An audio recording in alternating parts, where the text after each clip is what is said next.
are talking Skinwalker Island, and this is written and directed by Giancarlo, and this is a low budget sort of creature feature. Okay, so the movie focuses on three young people, a brother and sister and their cousin, and these three have just been left an inheritance by their departed grandmother, who has died at the beginning of the movie.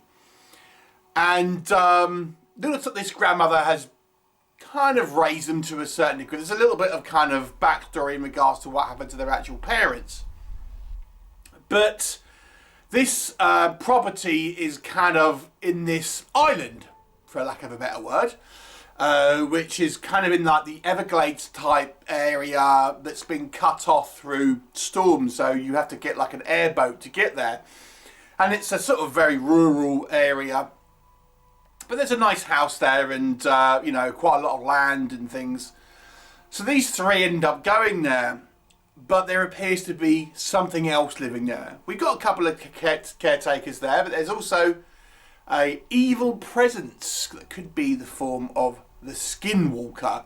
What'll happen? You'll have to watch the movie and find out. Right, let's discuss. So this is a low budget movie. And obviously, certain things, you have to have expectations in place. But let's talk about the positives. Now, Giancarlo looks like he's had 3 directorial credits to his name. And for someone who is not got a huge amount of directorial credits under his name, I've got to say, I think the movie is competently directed. I mean, it's on a technical level, I have no problem to this movie whatsoever. I think, you know, things like cinematography, camera placement, editing choices, all of that kind of stuff is done to a good standard, you know. So I think on a technical level, this movie is at least proficiently put together. There's no kind of like things where it really stand out as done poor choices being made. I mean, it's kind of arguably a little pedestrian, but you know, certainly for you know a low budget movie that you're going to see on Amazon Prime or something, it's fine. It's competently directed. I think the music's fairly strong in this film, and I also have to say I think the location is pretty good. There's a good excuse here to be isolated. I think this kind of rundown area, which is obviously on an island, so there's no kind of quick escapes, gives this kind of group of protagonists some urgency, because they can't really just call for help easily, and they're kind of stuck there. So I kind of quite liked it.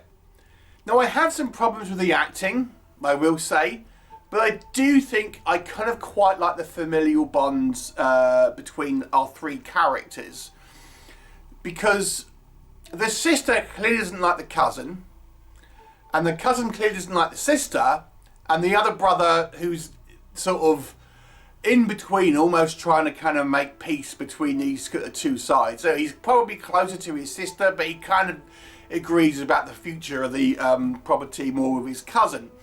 So he's kind of like, you know, pulled from these 2 directions. And I just kind of quite like the that sort of depiction of family sort of politics, really, you know. Just a small thing, you know, it's just like this sort of back and forth. They are family, they have different lives, they're not living in each other's pockets, they're clearly different people. But they have this sort of, you know, I felt like despite the acting, I got to say, being relatively weak, I still got that these were these characters were who they said they were. We had a brother and a sister, and we had a cousin. And that, I think, you know, credit to the actors for, I think, portraying that in a manner where I felt I believed them in their roles. So there's that. VFX wise, it's very light. When we do see VFX, I do think they're not bad at all, to be honest with you. I would have liked to have seen a little bit more of them, but it is very, very light on kind of actual sort of visual effects or prosthetics or anything like that, really.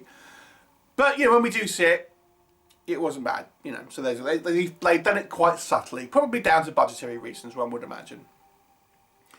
So let's talk about what doesn't work with this movie. Now, let me just kind of go back to something that I've kind of alluded to. I have to say, I think overall the acting is weaker than it is stronger.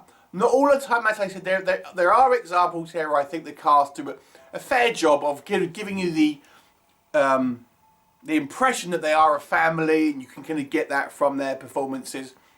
But some of the line delivery from our main three characters, but also some peripheral characters that we see in the movie as well, there are some weak, readings of lines here. Let me just kind of say that. So some of the acting comes across as rather wooden, it must be said. And I think it sort of sticks out. It's not all the time, but the poorer acting sticks out than the better acting, if that makes sense. So I think I consider this movie being somewhat criticised for acting. It's not all the time, but it's definitely there.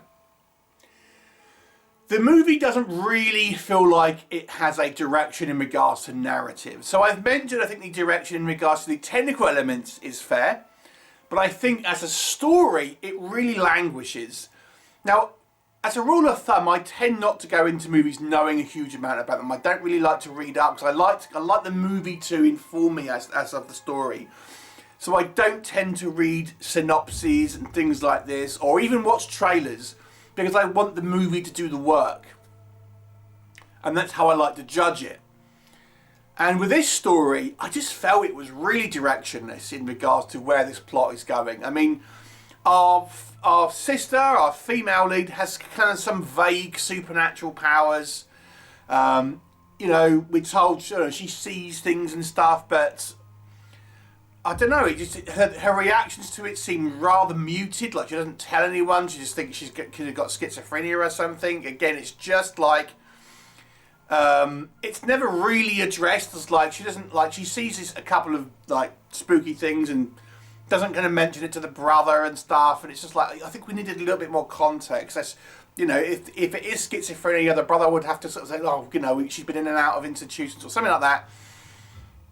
Or, he doesn't believe her, but just even her reaction, it's just kind of like, she just sort of seizes something, it makes her, and then she just kind of moves on with her life. So again, there's just kind of some elements here where I feel, okay, that this vague supernatural power is a little on the weak side. And then it's not really until the last act of the movie that I think anything actual of note happens. And we're told that there's this skinwalker there on this island. Why? It's just there. It's nothing really specifically to do with his family, it just happens to be there. And it's some type of Native American thing, But what does it want? How long has it been there? How come they've never really had any problems with it up until this point? Because we're told in dialogue that this house has been their family for like 100 years or so. So why now? It's just, there's like, we defeated it decades ago, but now it's back for reasons. So I just felt this movie really didn't have in much of the way of direction. And as I say, the Skinwalker doesn't really turn up in earnest until like the last third of the movie. So the first 2/3 are really just kind of like milling around, and it just seems like, what are we doing here? What's the actual plot? I mean, what am I watching? I mean, as I say, I don't tend to kind of like go into movies knowing what's supposed to happen. I like the movie to take me on that journey, and I really didn't feel this movie did. And even when we kind of did get to our Skinwalker, I mean, it's pretty disappointing. As I've said, I mean, the movie had decided to kind of be very subtle in the effects. We kind of see glowing eyes. We see a brief glimpse of something, but it's not much. Like I said, when we do see something, I think it's relatively well done. But if you're wanting an actual sort of experience where you're seeing things on screen, this doesn't deliver on that. So, the movie ultimately becomes somewhat dull. It sort of seems narratively directionless. I think the acting seems, let's call it mixed. And the story seems very slight. And it just kind of seems like these characters just kind of end up here, and they're just kind of like, oh, okay, all right, and then they're just kind of very reactive to everything. So I think Giancarlo, our writer, director, I think direction, it's fair direction. But writing maybe is where this movie is lacking. You didn't have the writer on it, or perhaps a producer that would be a bit more commercially, thinking and stuff like that. Ultimately, this movie doesn't really sort of stand out in any way. In actual fact, it's somewhat disappointing. I'm going to give it a 3 out of 10. Have you seen it? What were your thoughts? Leave me a comment and I shall look forward to seeing you next time. Today's message is about B-movie loving and hitting that thumbs up button.